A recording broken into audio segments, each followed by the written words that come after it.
Another function that I replaced was what I used my phone for the majority of the day, um, was to listen to talks, lectures, podcasts, audiobooks, because I'm busy with my hands during the day, so I can't hold the phone.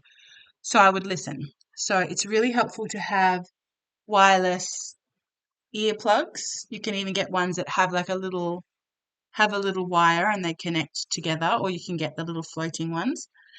Um, Now, without the phone, what are you wirelessly connecting to? Well, I didn't have a laptop last time I quit. This time I quit, I will, but I had a family computer last time. So you can connect wirelessly to a computer, um, and go over to the computer, access the audio, get it connected to your ears.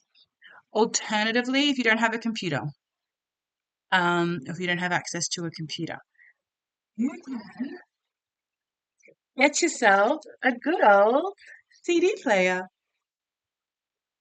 I got this one on Marketplace.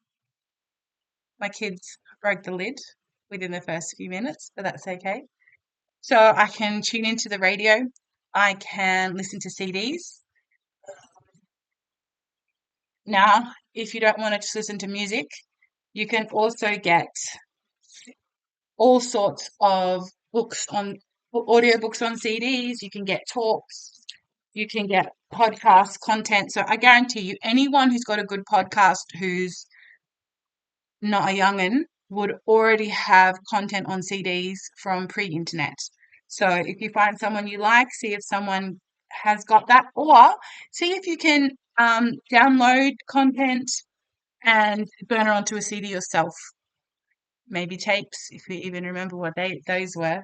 So this is really helpful if you don't have access to the internet and you want to listen while you work, whether it's the radio, whether it's music, whether it's talks.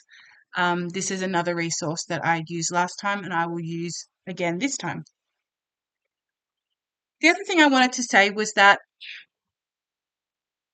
you need to see the phone as a person. You need to see the smartphone as a relationship with a person.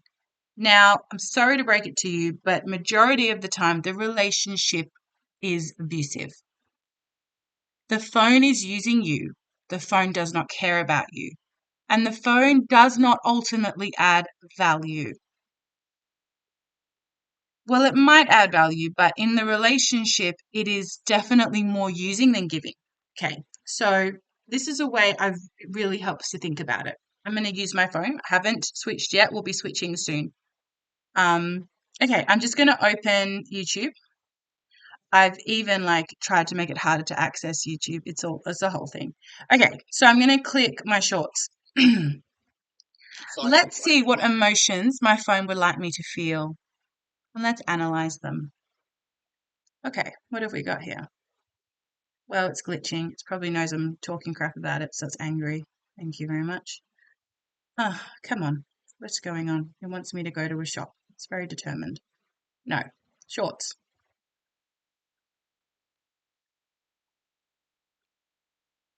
Works fine every other time. Okay, here we have gossip, slander, in-depth discussion about a fight between two celebrities on the other side of the world. Okay, what else have we got? It really is glitching. Okay, this is a show about how poorly people have budgeted. They're in excessive amounts of debt. It makes me feel good about myself. Oh, at least I don't have that much debt. And I'm doing a bit better off than them, and they should be told off because they deserve it. That's not very healthy. Now we have someone getting their teeth whitened. I guess that will make me think maybe my teeth are a bit yellow and I should do something about it. Now we have someone else talking about their life, a celebrity. She's quite beautiful. Maybe it makes me feel like I should get the lipstick she's wearing because it looks really nice on her, and wonder if I would look good with a shaved head. Now we have, oh, this is probably like an in-depth discussion, something I would like to learn about. It actually makes me think, should I be doing more with my life? Should I be running a podcast? I really like those chairs. That leather chair is beautiful. Maybe I'll look at leather chairs later. This is something to do with politics. That can be scary, quite manipulative, leads you to believe all kinds of things.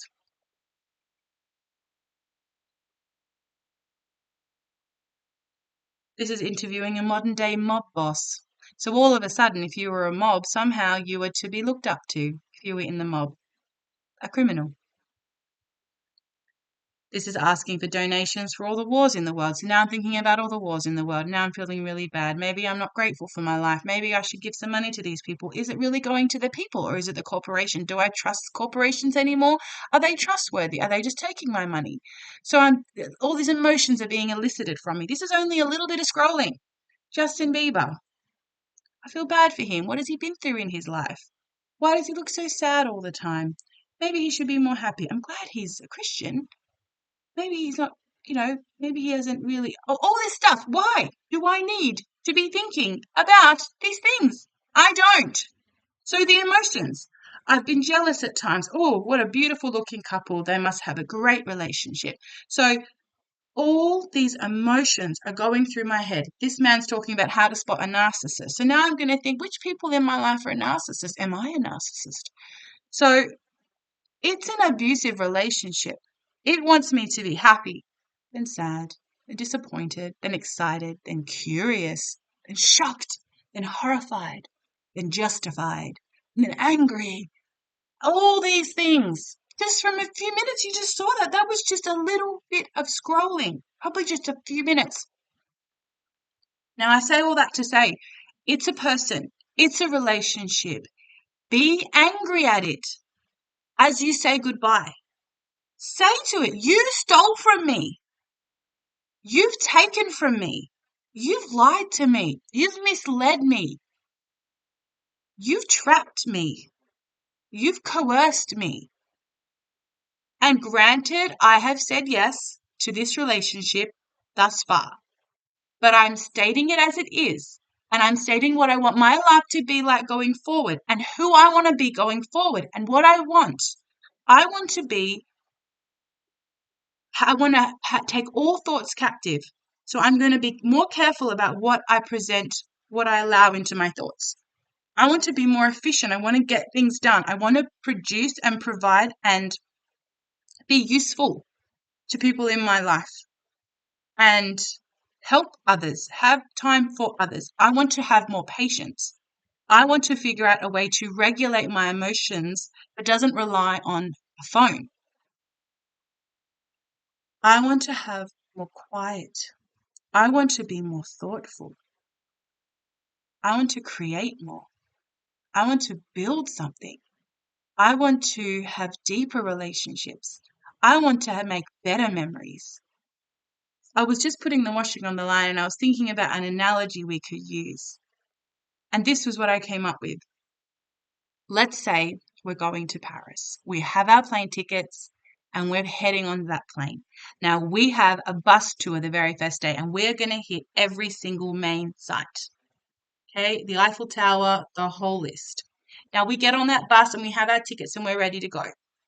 Now as the bus pulls up to the first stop, and all you can see out your bus window are the trees, and behind it is a tourist site. We decide to stay on the bus. Everyone else goes and experiences this place that has been romanticized by countless movies and books, and we've heard about it and we wanted to see it, but we stayed in the bus. Then we drive off to the next stop. The next stop, all I'm looking at is the bus stop. I can't even see any scenery. And everyone gets off and they go and see this next beautiful historic place, and you stay on the bus. Now, this happens over and over again. Do you not think at the end of your life, you will get to see everything you missed?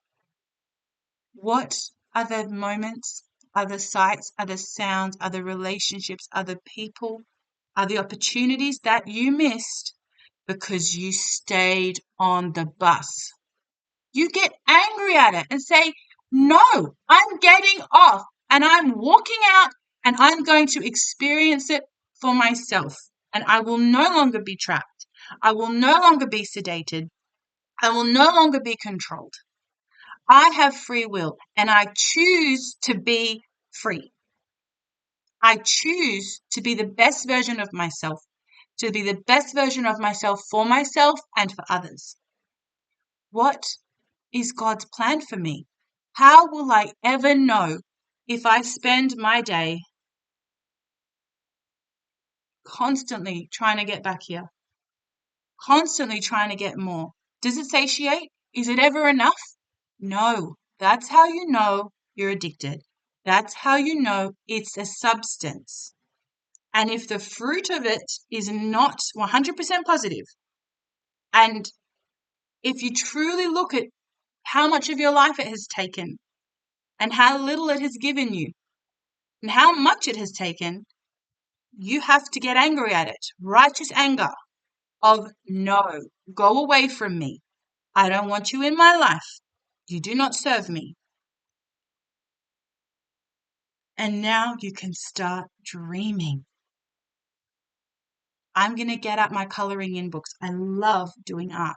I'm going to get out all my beautiful textures and set up a table of art. I'm going to listen to the audiobook of Lord of the Rings again. Go into that world while I'm doing puzzles or while I'm doing coloring in. I've got all these arts and crafts books of activities I can do with my kids. But every time I have that free time, you know what I'd rather do? Well, no. I'm going to now start to live more, to be who I want to be, who I was made to be.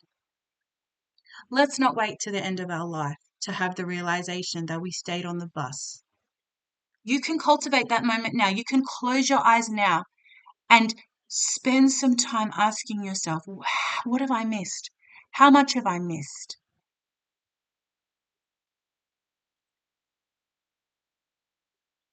How do I not miss anymore?